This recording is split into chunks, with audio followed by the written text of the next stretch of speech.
welcome everybody. I think we are online. My name is Stefano Feltri. I'm a journalist working with the Institute for European Policy Making at Bocconi, which is an in-house think tank focused on European policies, as the name suggests, which means creating a bridge between academic research and actual policy making.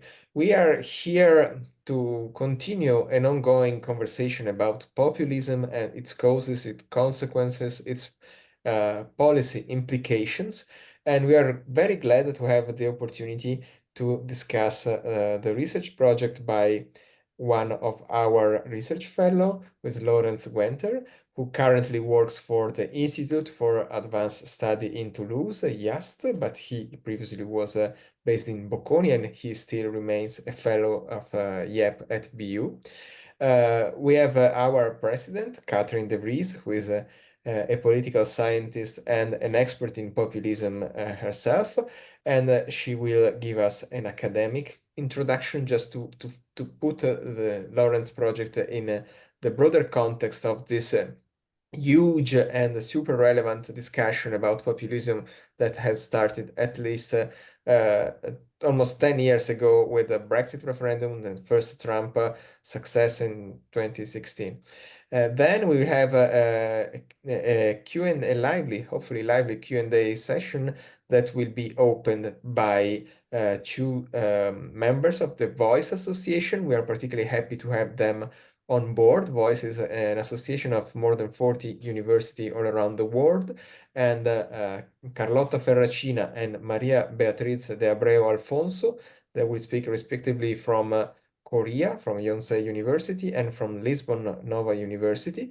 And they have been working on populism as well, so they will kick off the Q&A. And hopefully also our director, Daniel Gross, will join us for concluding remarks. So, Catherine, thank you again for joining us. The floor is yours. Perfect. Thank you so much, Stefano, for opening this webinar, also for Laurenz to be here to present his findings, and for Carlotta and Maria to kick off the discussion. I'm very happy to be here. So I'm just going to give a little bit of hopefully not boring, but at least a little bit of an overview around the research on populism, which I think started off very much even before the waves that we recently have seen, which is Brexit and Trump, but in the 1960s, especially concerning Latin America.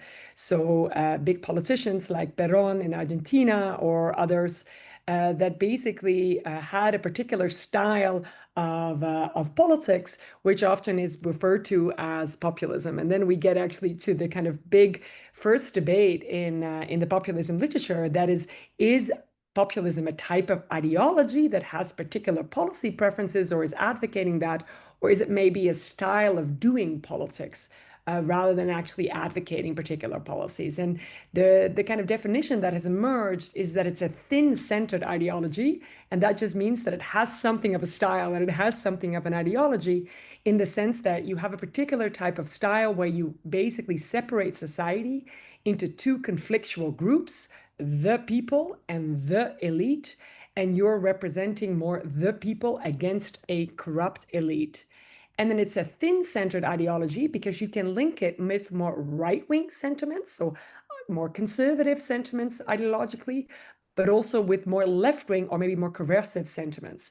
And I'll just give you an example of that. A kind of right-wing populist pur sang nowadays is often referred to as someone like Nigel Farage in the United Kingdom, or maybe Marine Le Pen in France, or also Viktor Orban in Hungary, Donald Trump in the United States, that link it with a more right-wing ideology and center it often on immigration. So the idea that the people have been sold out by, quote unquote, the elite, that allowed a lot of immigrants to enter into the country.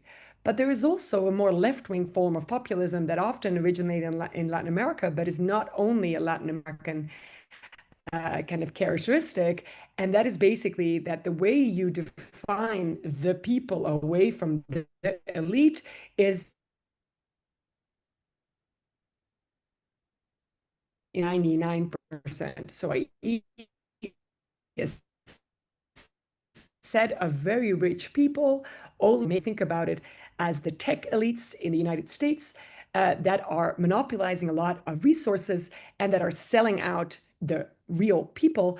But that's much more an economic critique of the system than, let's say, an immigration-related critique of the system. So that's the kind of defined populism, if you will. It's somewhere between an ideology and a style, and it can be linked to more right-wing aspects of policy and more left-wing aspects of policy. And it'll be interesting to see also what Laurenz has to say about that. And then the second theme I think that is really developed in political science is to try to understand why, and also in economics and in sociology, why did populism occur so strongly or made such strides recently? And just to give you an illustration, so populist parties, either on the left or the right, basically were close to 0% of the vote in the post-war period, and now can command in certain systems a third or even more of the vote shares that are up for grabs. And in certain systems, of course, it has led to even a majority. If we think about presidential elections in the United States, or if we also think of the Brexit campaign as a more of a victory of more populist ideas. So we really see a huge increase in populist support across systems. And then the question is why? And I think three explanations have emerged, and I would put Laurenz and also some of my own research to a more newer explanation, so a third explanation. But I'll just go through the first two explanations. So the first two explanations are often referred to as more economic explanations of populism and more cultural explanations of populism. They both relate with people being insecure about developments in society that are linked to either things like globalization, outsourcing of jobs, China shocks, i.e. trade shocks that enter political systems that have led to deindustrialization and that created economic uncertainty and made people more prone to the kind of us versus them, the people versus the elite sentiment that populists develop and mobilize. So that's the kind of economic insecurity explanation. The second explanation relates to more to cultural insecurity and deals with worries about social cohesion, different cultures, and an increased immigration into particular types of countries. And that's, for example, the ideas of taking back control over our borders, making sure that asylum seekers are not entering the country or certain quote unquote illegal migrants.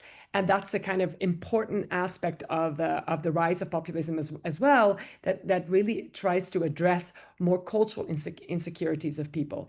And I think the third set of explanation, it'll be interesting to see if Laurenz also agree with it, but I would put him more in that his work in that category and some of my own work.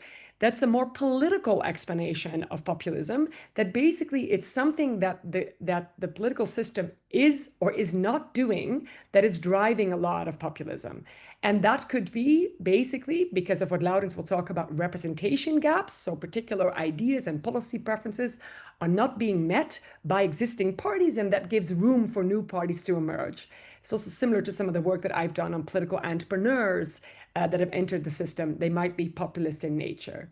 But some of the other work that I have also done recently in some other academics is actually maybe it's not even the representation gaps that are driving populism, but the failure of elites to deliver on some key promises that they have outlet. And that can basically be that we are not able to build, we are not able to deal with certain kind of key aspects. And we saw that also developing in the United States in work around abundance. I don't know if you are familiar with the work of Ezra Klein and Derek Thompson, that basically if we are making government so difficult to develop and to kind of provide for people and to deal with key solutions, people might actually turn against the system as such. I've a lot of work in Europe where basically public service delivery has declined in quality, has become more difficult to access, they're more burden. We've seen austerity that actually reduced the ability of governments to deliver for its citizens. So that could be another explanation that falls into the more political explanation of that. So then the last thing I wanted to say is basically the reactions of other players in the systems to populist parties. And this is kind of the consequences of populism, if you will. We talked about what it is, we talked about what are the causes, and now maybe about the consequences of it. And the consequences of it is that because populism is much more, let's say, important of a political factor to deal with, they're getting much more part of the votes, we're also seeing them enter into government. And there have been now studies about how they actually do in government. Some studies by a group of economists have shown that actually they deliver more sluggish growth. There's work in political science that shows that provide less bureaucratic quality. Also, some of my own work is actually that they might lead to less stable governments overall. And this is basically an interesting development, so that actually it makes government more difficult.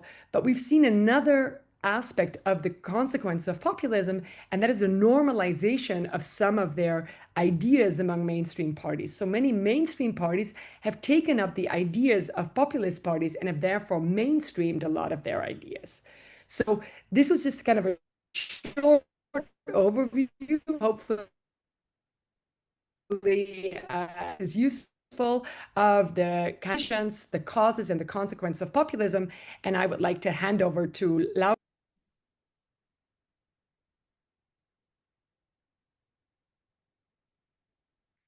Yes. So, yeah, thanks, Catherine, for this great overview.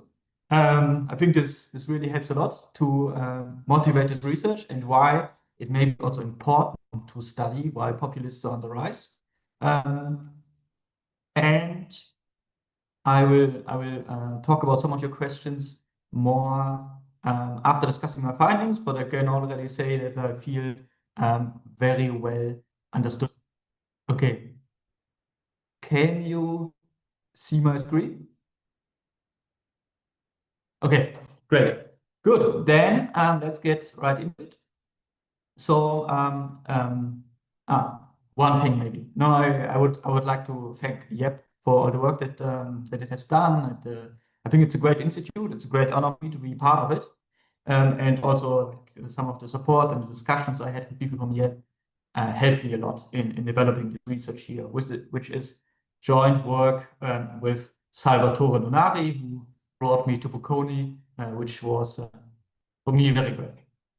So let me start this presentation with one motivating example. Okay, so what you can see here is a survey question that was asked to German national parliamentarians and German voters. And this question asked, should it be easier or harder for foreigners to immigrate to Germany? And they had these 11 answer options here.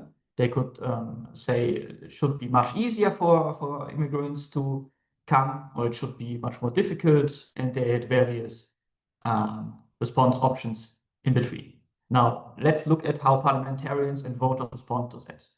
So what you can see here is how citizens, the German voters, responded in 2013. Okay, so this is just a histogram, and I show you the mean and the median, and as you can see, there's some tendency of voters to want more like restrictions for immigration. And now let me show you what parliamentarians think split by party. I visualize the parties here through these colored dots. These are the main parties that became part of that entered the parliament after the 2013 election. And the dot represents the average position of parliamentarians of this party. No? So for instance, here, this black dot shows that the conservatives, CDU, CSU, the average parliamentarian of this party that preferred somewhat to make it somewhat easier for foreigners to immigrate. And since the median is rather on the right, this means that more than, from the perspective, then more than half of the German population, basically all of these major parties were kind of left wing on the topic of immigration. So we can, and this is what I call, loosely speaking, a representation. There are these many people that are not being represented. So now, next election in 2017, we have a similar picture. So voters shifted a little bit to the left, and like the party shifted a bit to the right, but we still have this representation. There are a lot of voters who are much more conservative than basically all of the German parties. And something else happened in that year, something that was really unprecedented. We had a new party in the German parliament to the right of the conservatives, to the right of the CDU, CSU. Until then, these blacks here, the conservatives, they had been the most right-wing party in parliament ever. And now you have the AfD, which enters to the right of the CDU. You know, given the history of Germany, this was of course a huge thing. And as you can see, they are not just located anywhere in policy space, but their parliamentarians are much more right-wing on immigration than all the other parties. And they don't only have these positions, like immigration position was and still the defining feature of the AfD. The AfD makes immigration very salient and discusses it basically nonstop. So this kind of anecdote gives rise to like one explanation for the rise of populism, namely that these populist parties fill representation gaps that other parties have left open, and this could potentially explain why they are so successful and now have, like Katrin explained, like further so of the vote in most countries. This was one example in one paper that is online now. I did that more generally, not just in Germany, but in basically all European countries. And I find that what I've just shown you for immigration and for Germany applies in basically all European countries and on basically all cultural issues. Here on the left, what you can see is a two-dimensional plot, which has like an index for cultural issues, which includes immigration, but also other stuff. On the vertical axis, and on the horizontal axis, it's about economic issues like redistribution and so on. And I plot the positions of parties relative to the national mean voter of their country. And you can see that most of these dots are like below the zero line, which means that most of these parties are more culturally liberal than voters of their own countries. There are a few that are above the zero line, and these are nationalists. And if you look at the right picture, it's basically the same figure. I just colored the dots differently, and I colored according to the group of populists. And what this shows is that most of these parties that are a bit more conservative than the mean voter of the country, these are right-wing populists. Here I distinguish between different populists. This is what this refers to what Katrin said before. You know, populism is a thin-set ideology. It's here operationalized in the way she explained, like thin-set ideology, and there are right-wing populists because you can combine populism with right-wing ideology. Like the AfD, they are usually very anti-immigration, but they are also left-wing populists, which more focus on economic topics. And what you can see here is that these right-wing populists, like the AfD, they usually provide these conservative cultural positions that many voters in most European countries want, but was not provided by mainstream parties. Okay, so this is descriptive evidence, but now with Salvo, we wanted to go one step further and ask this research question here, like, does this cultural representation gap also cause populist voting? Because I've just shown you some associations so far. And the challenge with that is that representation gaps result from endogenous party positions. So representation gaps are super endogenous, so we cannot just observe representation gaps and check the strength of populist parties and make any inference on what caused what. So to circumvent this challenge, we designed an information provision experiment where we exogenously manipulate where parties are perceived and where, in particular, whether they close representation gap or not. So this provides then exogenous variation on the perceived representation gap itself, and this allows us to estimate like how this affects people's vote. So let me tell you how this works. So this is a survey experiment, information provision experiment. So in the first step here, we elicit the immigration attitudes of participants. Then we ask them where they think parties stand on the same question. And this is the same question that I've shown you in the beginning. No, this question, should it be easier or harder for foreigners to immigrate? And then you have this 11-point scale.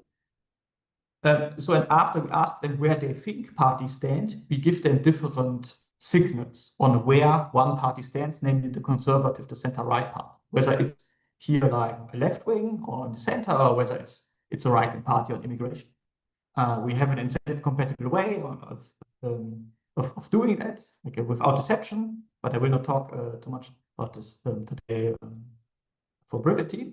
Then we elicit posterior beliefs, so we then check whether we actually manipulate what people think. In particular, this means we can check whether they think representation get increased or not, and then we elicit various outcomes. Yeah, this is just how this looks like. This is how it looks like to the survey participants. So they see these arrows here, which represent the positions of parties. We remind them where they are.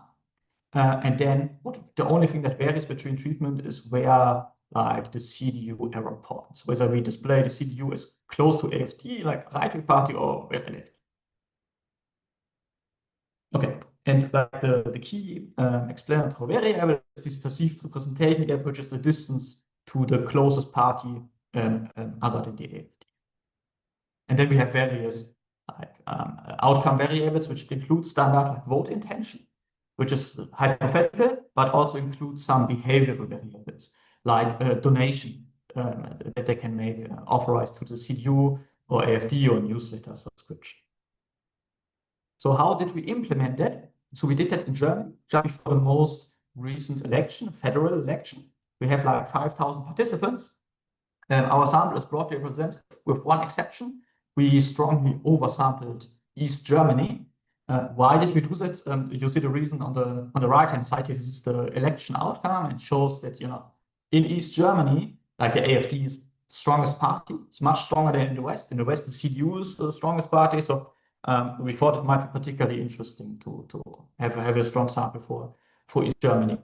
But our results are broadly are similar when we like re-weigh to make the sample representative. Yeah, and of course we got ethics approval and pre-registered our results. Okay, so just to show you like what we basically did. So these are the positions of the parties, of the other mainstream parties on the left here. They are all more left-wing than the CDU. You know, CDU is the most right-wing non-populist party. And then by treatment, we have this variation here between 4 and 7. And then we have the AfD, which is the like in any treatment, the most right-wing party. This is just to show we have a large variation that we induce with our treatment. This is what our participants think. So our participants are super right-wing immigration, even more right-wing than people I showed you in the introduction. This is partly driven by the fact that we oversample the East, because East Germans are more conservative, but it doesn't look completely different. So when we re-weigh to make it representative. Yeah, and maybe let me say, you know, idea is, you know, if we shift the CDU here closer, like from the 4 to the 7, some of these guys here, they feel better represented. Their perceived representation gap is decreasing because we have a non-AfD party that represents their attitude better. And so the idea is this could affect populist voting, i.e. voting for the AfD. Okay, so how do we estimate this effect? So our explanatory variable is the perceived representation gap, i.e. like the distance to the closest non-populist or non-AfD party. And we use two-stage least squares method that specifically developed for such survey experiments in order to estimate the effect of this variable. The idea is our signal acts like an instrument. It generates exogenous variation in the endogenous variable, which allows us to estimate the causal effect. And then we have various pre-registered controls here, which however don't really make a difference. So what is then the interpretation of our coefficient? It's like, what is the effect of making a participant feel better represented, no? Or the other way around, like if you want to interpret this as explaining the rise of populism, so what is the effect of making participants feel less represented by a mainstream party? Does that cause populist vote? Okay, let me give you the results. I should say, you know, in the paper we have much more results. We have heterogeneity analysis and so on. But here, in the interest of time, I want to give you the main results. These are these two square coefficients that I plot here for the CDU outcomes and the AFD outcomes, which are the outcomes we thought may be particularly interesting ex ante, so we pre-registered a hypothesis for that.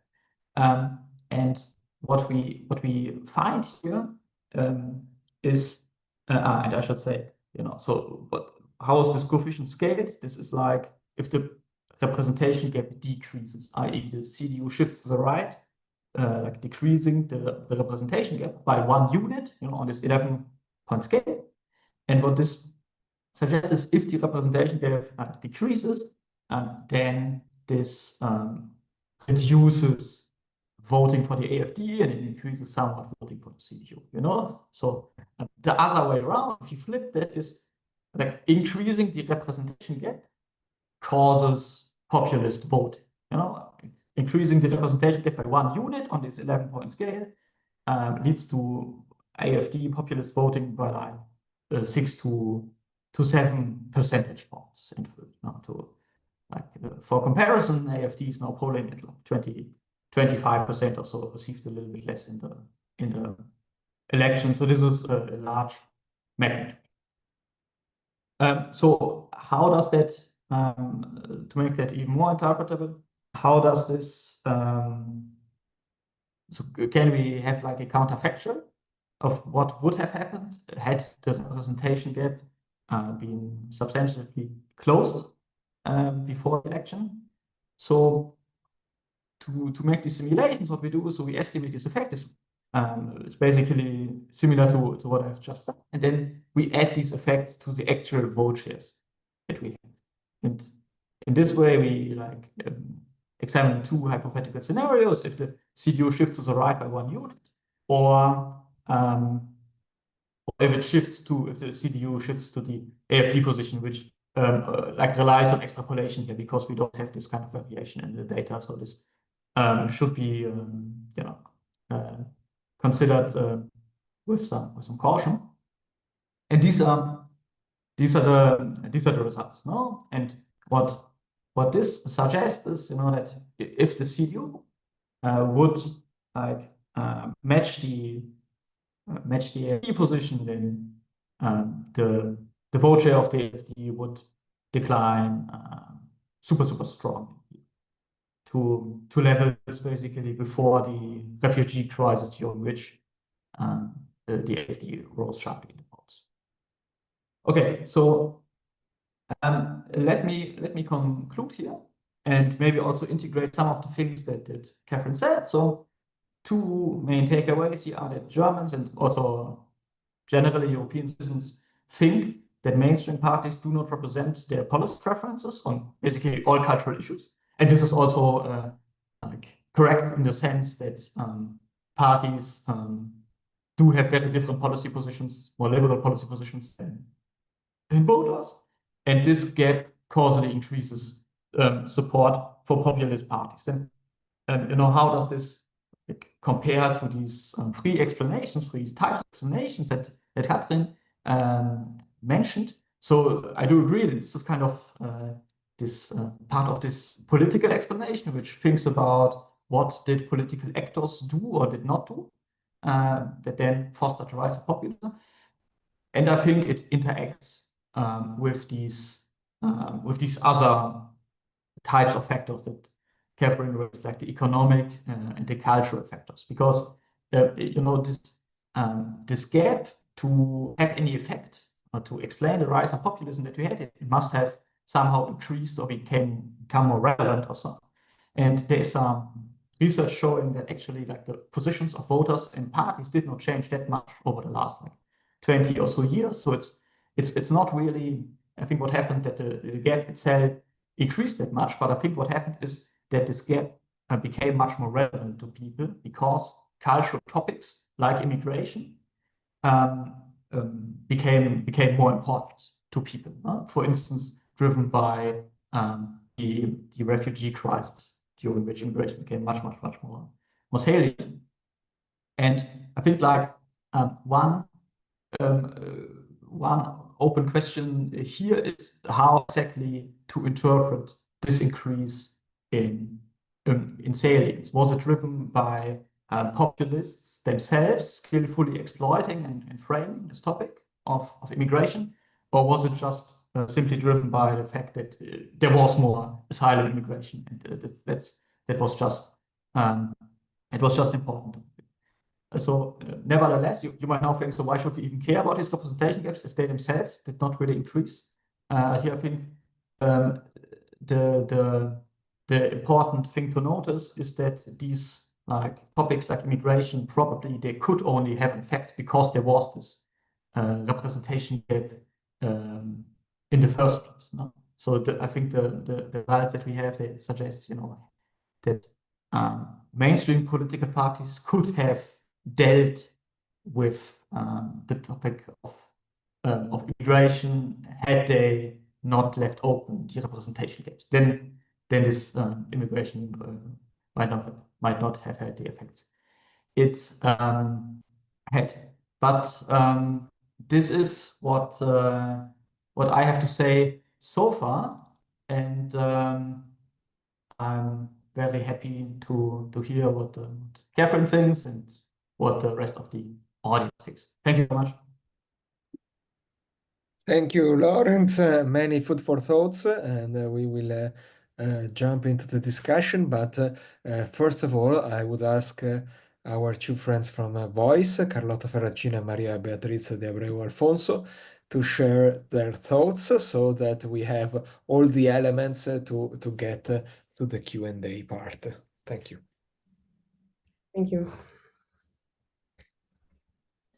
So good afternoon, and thank you very much again for inviting us.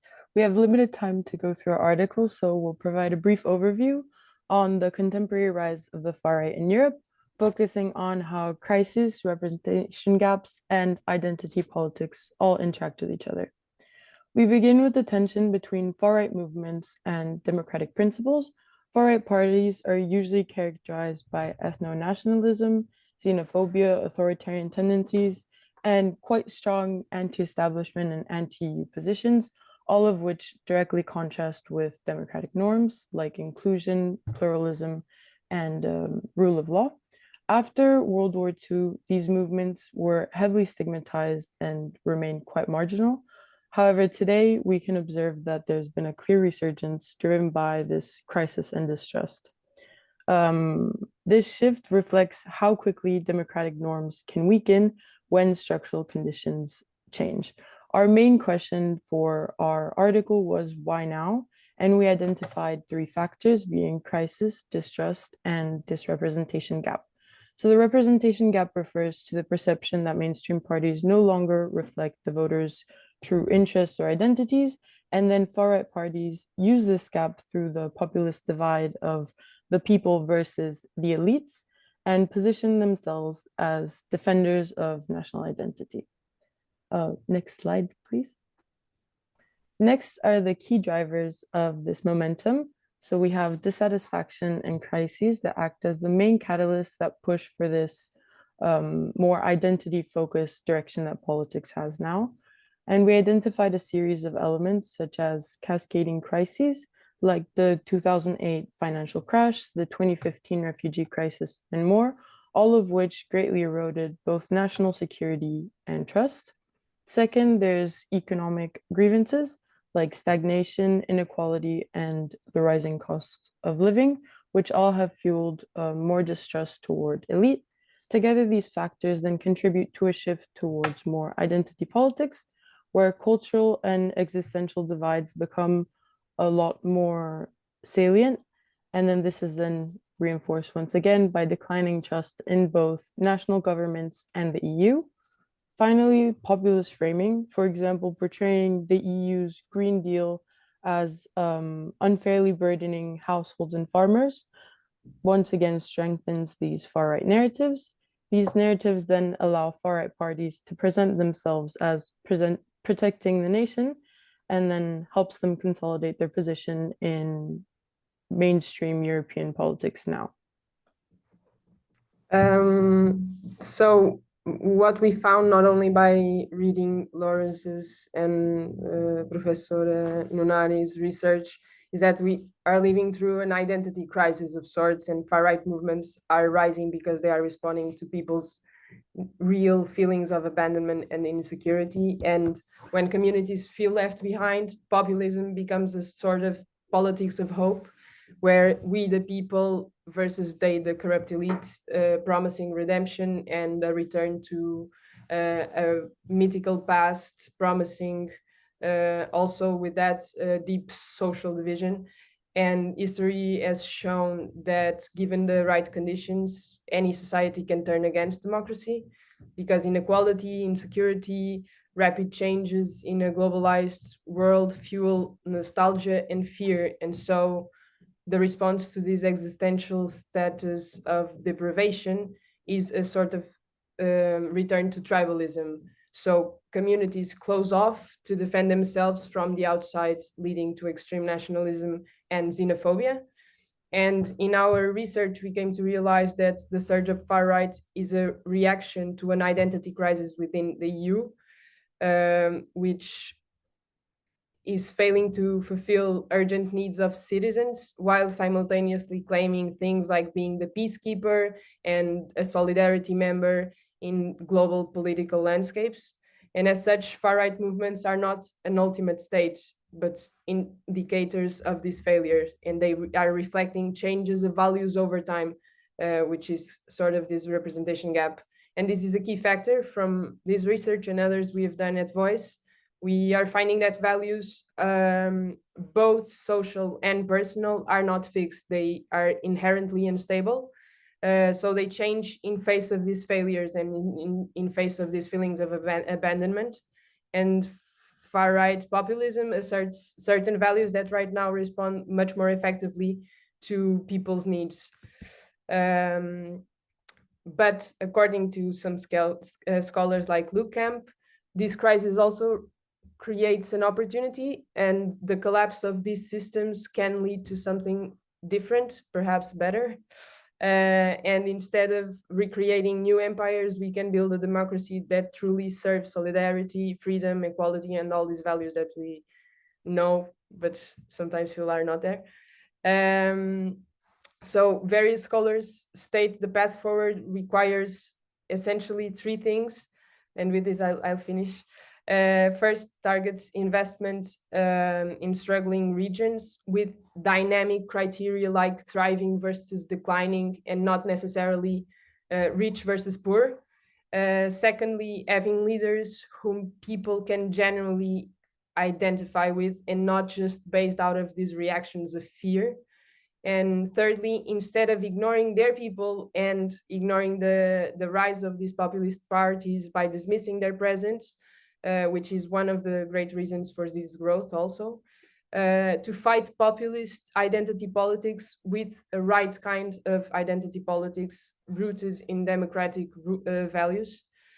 And we try to finish off our article by stating that the future of European democracy depends on closing that representation gap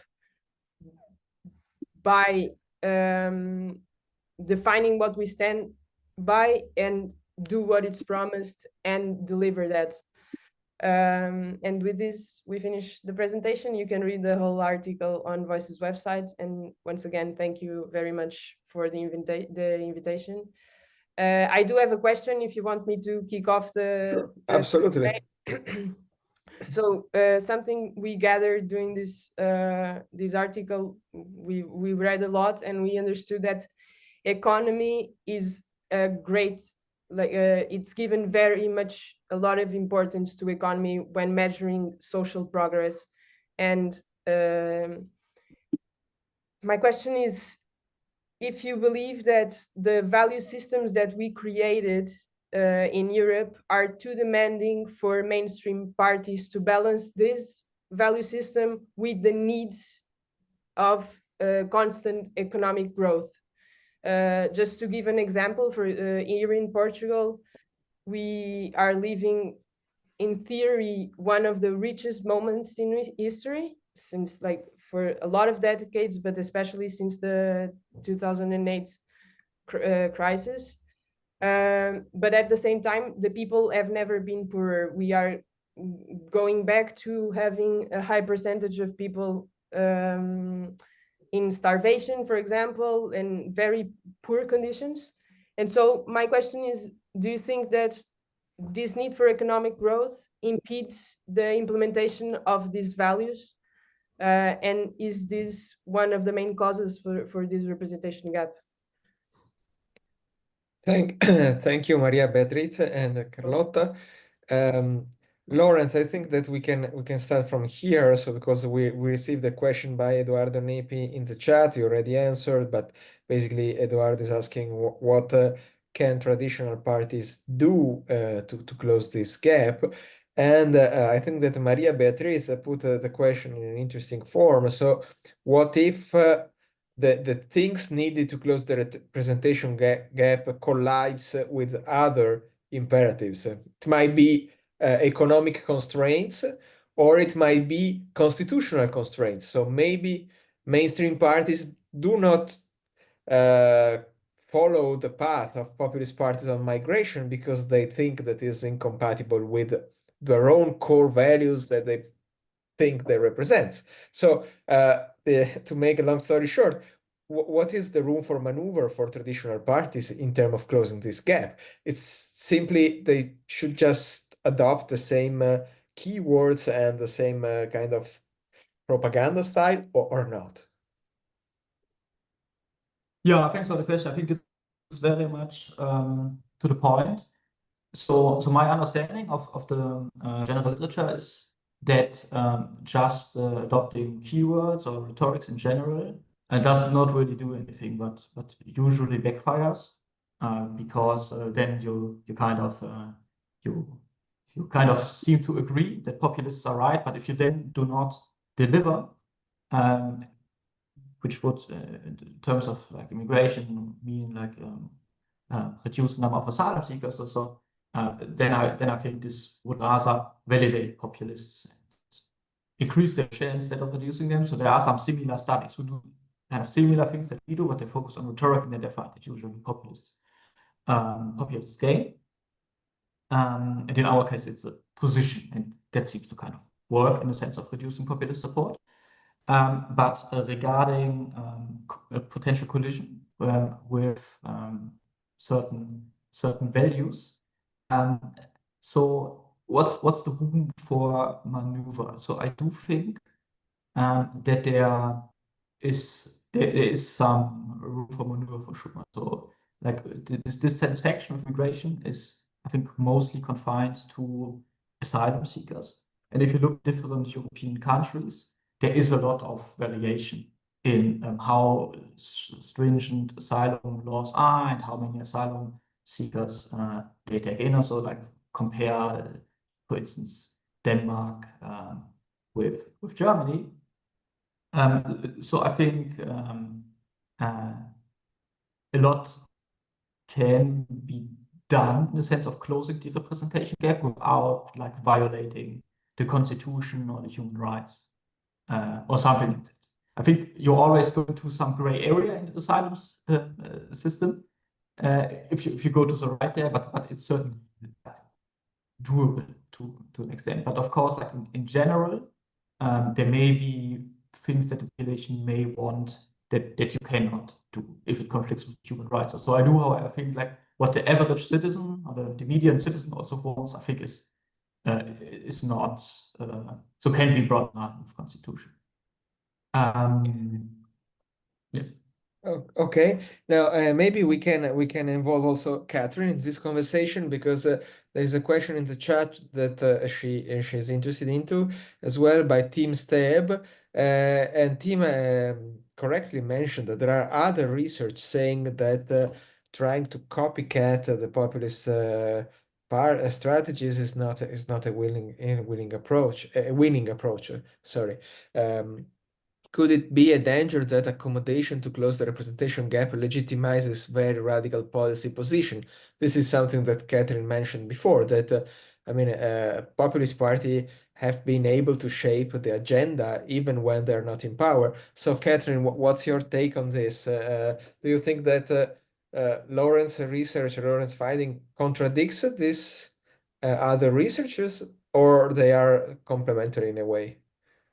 Yeah, so I think Laurenz also referred to it a little bit already, that it cannot be only rhetorical signaling, right? So that's some of the accommodation studies that we know maybe are focusing on rhetorical signaling. So that could be a thing, but that we need to work out. But if then Laurenz is correct and says, well, but it's the policy that you actually have to deliver, I do have a question for him from my own country, where basically the number of asylum seekers and immigrants was reduced substantially, but the last election saw no weakening of the populist right. So it changed from one party on the populist right to the other party on the populist right, but the overall block of 33% of the vote is still the same, even though the policies have really been restrictive on immigration, right?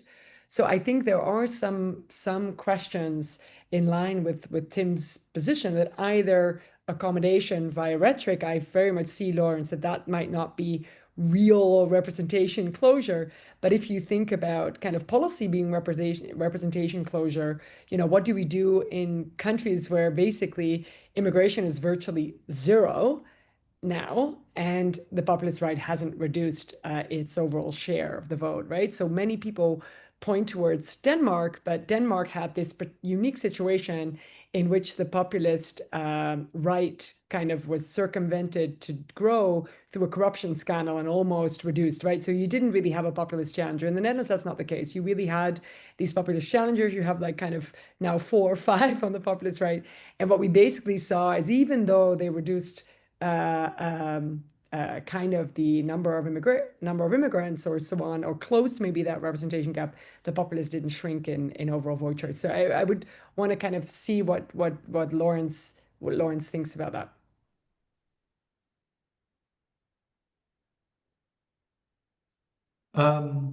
Okay, so no, that's a fair point. So let me just share.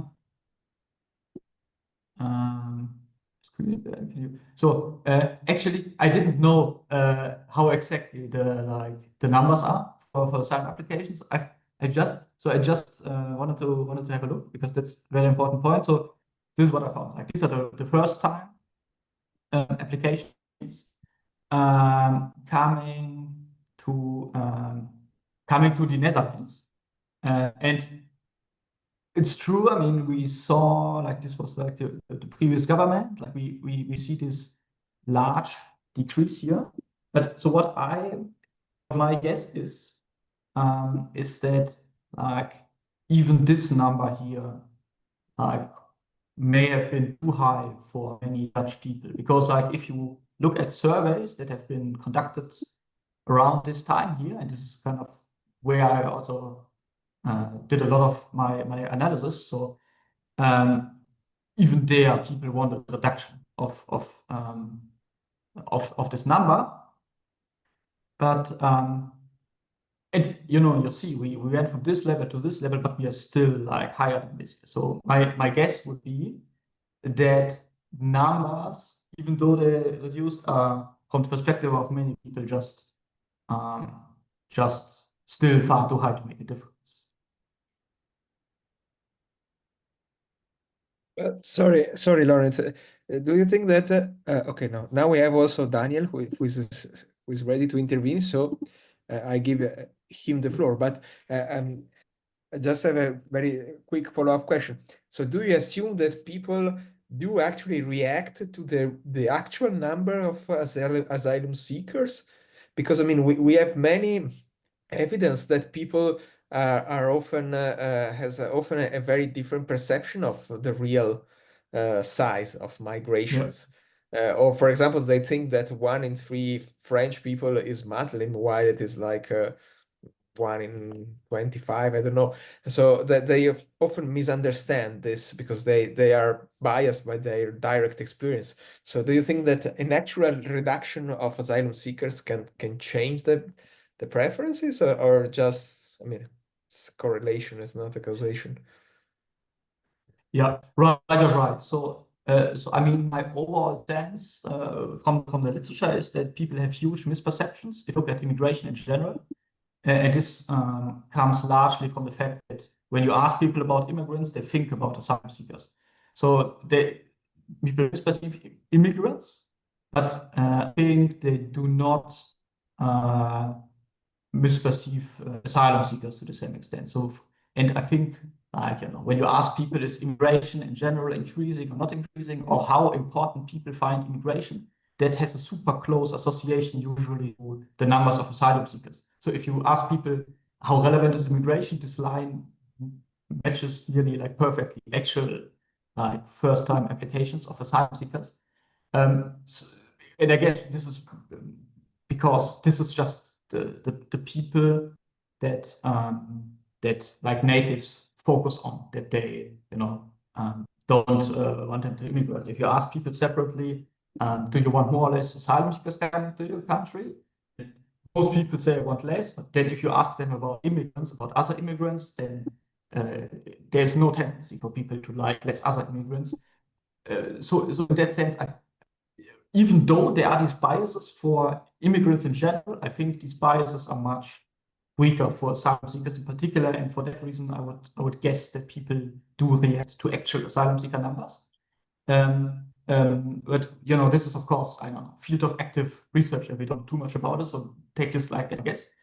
And like I saw the question, I saw the question by Daniel briefly, and here also, but this is just my guess. I do think it's about the stock and I think it's stock of asylum seekers and former asylum seekers that people care mostly about, that people don't want to grow too high.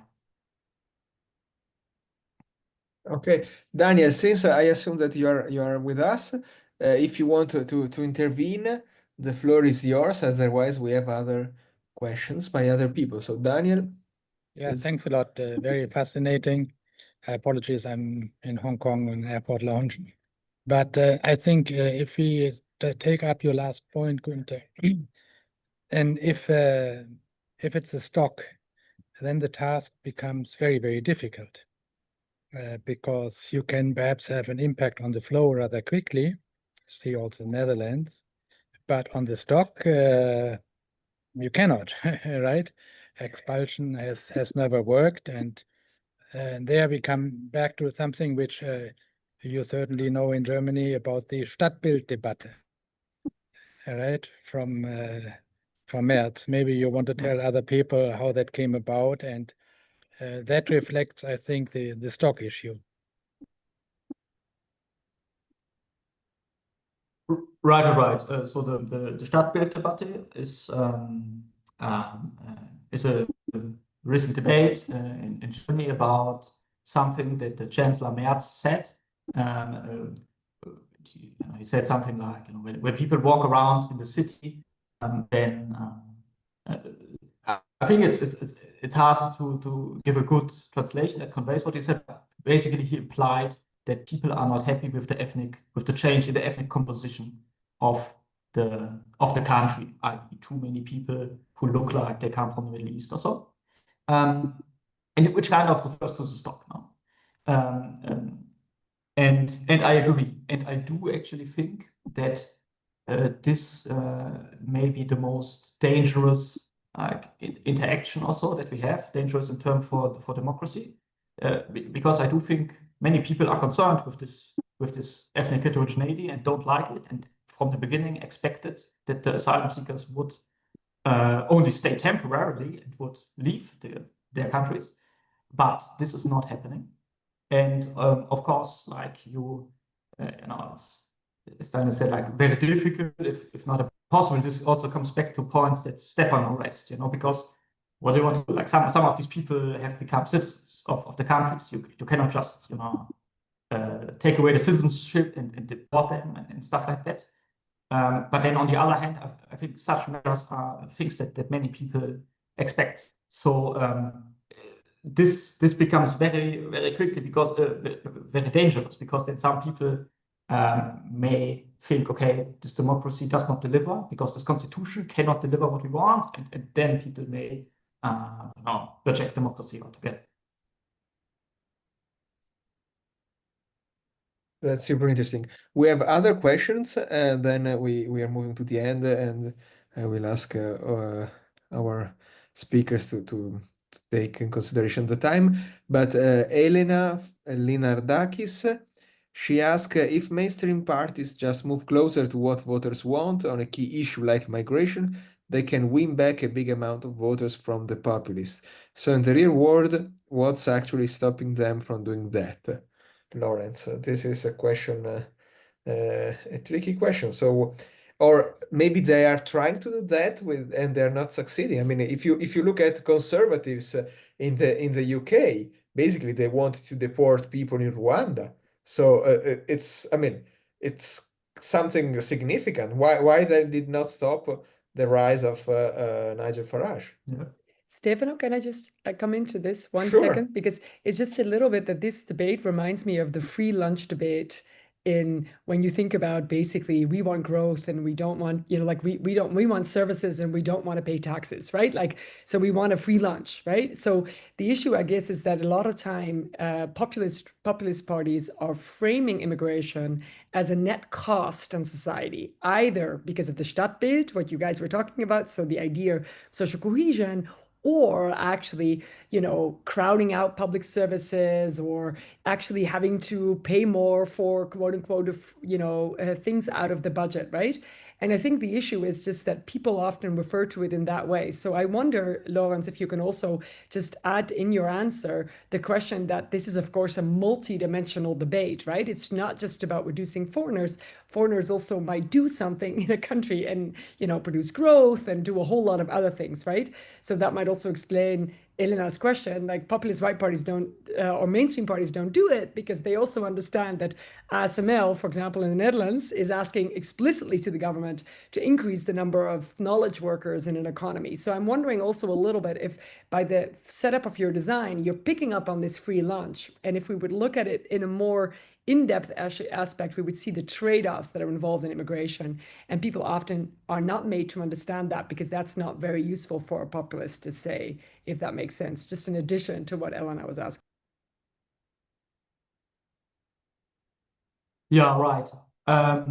Right. So I think there are like at least three reasons like why mainstream parties do not just close the gap. I think like the first is basically what Katrin said. It's that they think it's just the wrong policy. No? So there's of course some evidence that immigration can be economically really beneficial. Of course, this depends on who immigrates and so on. But I guess many mainstream politicians believe, and we have some good data from Swedish politicians on what they believe. So they believe that immigration in general, but also asylum immigration in particular, will in the long run be very economically beneficial for their country, and therefore they think it's just the right thing to do. Second reason, maybe more ideologically driven, in a sense that they think it's the right thing to do to just take asylum seekers in. I mean, after all, there's a humanitarian case for asylum seekers. They flee war and so on, and they think it's just morally right. And I guess like a third point is also that it can be quite difficult to really enact these policies and repatriate people or reduce asylum immigration. So, for instance, the Tories tried to do that. They tried to send people to Rwanda, but in the end, this didn't work at all. And like the plans never really took place because the judges deemed it illegal. And we see that with many of these policies, also many policies of Meloni were just in the end stopped by judges. So I think it can be, if you're actually in power, it can be much easier for politicians to just not do it. But this is actually something that, for instance, I would also like love to hear your opinion on, like particularly your opinion of Daniel, working with a lot of politicians that I've talked to. Their main reaction is, well, but closing this representation gaps policy we would need, that's just bad policy. That's just a wrong thing to do, and this is why we don't do it. But yeah, I think it would be would be great to hear what you expect as well. Great, thank you so much. I just noticed that we also have Carlo Altomonte, that I think no, I don't know who is, okay, so yes, Carlo is raising his hands. So Flaminia, if you can allow Carlo to speak, I don't know if you have to do something, but Carlo, if you can, Yes, I can hear you. okay, here you are. Okay, Thank great. you. Hi, ciao. No, a very, very interesting debate. I just had one comment because I was wondering on, I mean, what was said before that if traditional parties promise to do something and then don't deliver, that would be worse, right?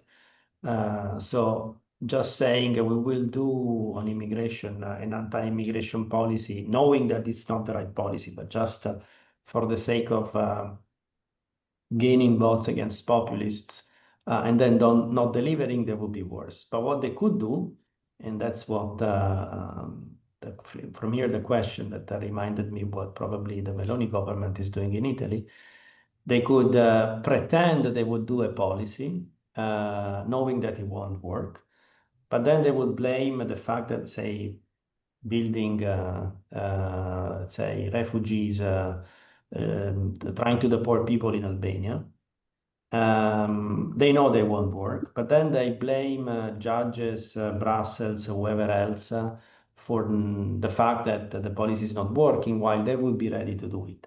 So the question is whether this strategy might be a good somehow antidote against the populism. So saying, look, we're going to do it, and we would be actually very willing of doing it. Unfortunately, additional constraints are preventing us from doing it. Otherwise, we would have done it. Of course, it's not true. I mean, they don't really want to do it in the first place, but still, it's a way of escaping the negative effects of causing a rise in populism. So what do you think about it? Laurenz. Yeah. Right. So I guess so. This is guessing. I guess it's sort of that, the blaming Brussels thing. Yeah. You want to do it and then you blame it on Brussels. Right. I mean, right. Kind of what many populists do. I mean, my guess is so this would work better than just copying rhetorics. I do think it would work somewhat, but probably less than for populists, because populists are by definition these people who oppose all of the elites, like strongly oppose Brussels, strongly oppose also judges and so on. And if you do that as a mainstream party, you have this image to a lesser extent, because I think in the mind of many people, in particular in the mind of populist voters that you would like to win back, you are, as a mainstream party, you are in the same category, in the same group as like people from Brussels or judges or so. So in that sense, this blame to you're less in a position to blame them, I guess. And also, you know, the thing that people may say, if mainstream politicians or mainstream parties say that, is that, you know, a lot of these blocks, these kind of roadblocks, in quotation marks, that you would blame them, these are things that these mainstream parties put in place themselves. You know, so like, so this is then a little bit, it becomes a little bit contradictory. Yes. Okay, thanks. Thank you. We have time just for a final question by Joseph Christopher Proctor, also from YEP. Your framework assumes that if the EU moves from 4 to 7, the AfD will stay at 10, closing the gap. But what keeps the far right from moving the bar even farther to stay ahead of the mainstream parties? For instance, you mentioned that we can't strip citizenship from naturalized citizens, but this is exactly a debate happening in the US right now, with the far right calling to deport American citizens. And I think this is an interesting way to rephrase what also Giorgio was asking about unintended consequences of trying to close the gap. So if you can address this, Then we move to the conclusion. Also, Matthew is asking basically the same. So could this be the same for shift to the left? No, this is more complex. Okay, let's try to address this question. So what prevents that the competition just moves farther to the right if all the mainstream parties try to close the gap? Yeah, so I think like one constraint that there would be like the attitude distribution of voters. So if you move more and more and more to the right, at some point you're much more extreme than basically all voters, and then it doesn't have any electoral benefits anymore for right-wing parties to move to the right. But certainly this, in the German context in particular, this might happen actually to an extent, and I would guess that if the CDU would move to the right, the AfD would move probably also somewhat to the right to try to remain the issue leader also. And this would certainly mitigate the effects and the findings that I've shown you. And right, like regarding the last point, we have this debate in the USA. I mean, it's certainly correct, and I can also imagine that we will get that here at some point. What I wanted to say, previous point is that so yeah, I mean, look, you can do it in theory, but it's it's difficult to do and to organize, and it's also there would be like a strong conflict with many institutions, with like you will get problems with human rights and constitutions and so on. So I think this is, for mainstream parties, this is a strong argument to not do these policies, and to a lesser extent maybe also for populists. And this explains why we don't just see these right-wing policies in immigration, because they are just also costly for the politicians. Okay. But ultimately we may get it. Just to be complete, I previously I was not I didn't understand correctly the question by Matthew, but basically he's asking about the left. I mean, what could happen to the left? They are out of the game of this game because they cannot move from the left to compete with the far right if there is such a big representation gap. So the left has just to wait. They can just wait until political preferences changes again, maybe because of a financial crisis or a recession or whatsoever. Right. I mean, so I mean, what we see in many European countries, there are some exceptions, but in many European countries, we see that like voters whose attitudes are particularly bad represented are those with more like left-wing economic positions and right-wing cultural positions. So they're anti-immigration, but also pro-redistribution. And in principle, of course, left-wing parties could use that to just change their position to enter immigration, and then maybe they are even better positioned than like center-right parties who shift, because these left-wing parties, they are credibly pro redistribution also. But if they don't do that, yeah, I think the only thing they can do is to wait. Great, thank you so much. It was really insightful. I ask Daniel if you want to do some concluding remarks, and maybe also Catherine, since she has been waiting until the end now. So Daniel. Just one remark, which might not be very uplifting. I mean, we have had in Germany also a case of one very left-wing party that also tried to position herself anti-immigration. And if I don't know, it doesn't sound very nice, but this mixture of national and socialist, right, we have had in the past. And unfortunately, that once proved the winning position. And maybe Catherine can say more, but my feeling is that the very culturally right-wing parties, very often on the economics, they are not particularly on mainstream conservative lines.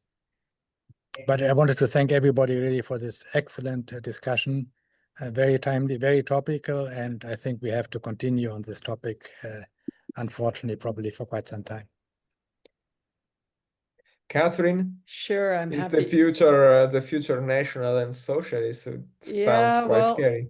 well, at least I think what also Laurenz says is that these populist parties are there to stay, right? So I think they're part and parcel of political competition nowadays, and that requires other parties they just have to deal with them. There's no other way, and we're now discussing all the different pros and cons and research about how to do that in the way that also Maria and Carlotta were highlighting, right? So what are then the responses that could be provided? I do think I want to kind of highlight, and this is maybe what Daniel talks about, is that there is two-dimensional space. So left-right politics, let's say, and anti-immigration, or more nationalist, more cosmopolitan. And I think the thing that's really interesting moving forward, and I would also like to see that with Laurenz, which I was kind of asking, like, what's the interaction between these things? Would be interesting to hear also further, and to think, is immigration or anti-immigration sentiment? Some of the surveys suggest that there's a small part of the population that really is vehemently against immigration. But then there are other parts of the population that cares about a whole lot of other things that they think is related to immigration, right? So that they think that there's not enough fiscal space for certain things because there's more immigration, etc.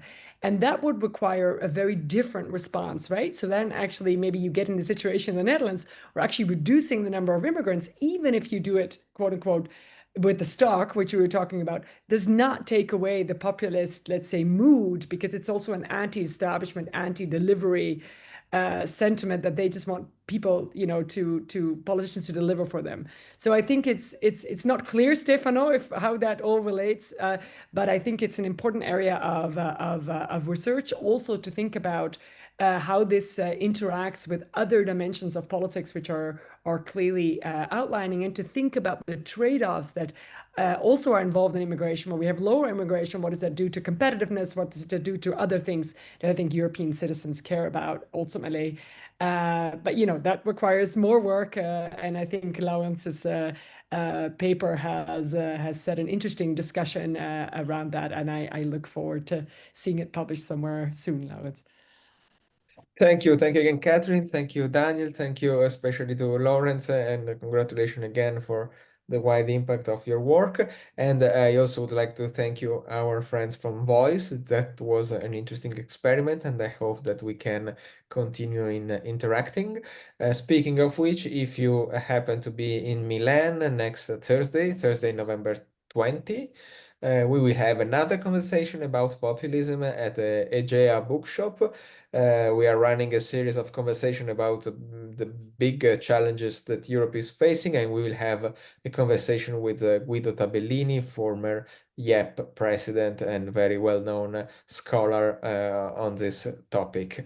Thank you again, and thank you also to Flaminia Belli for the support in organizing the event. See you next time.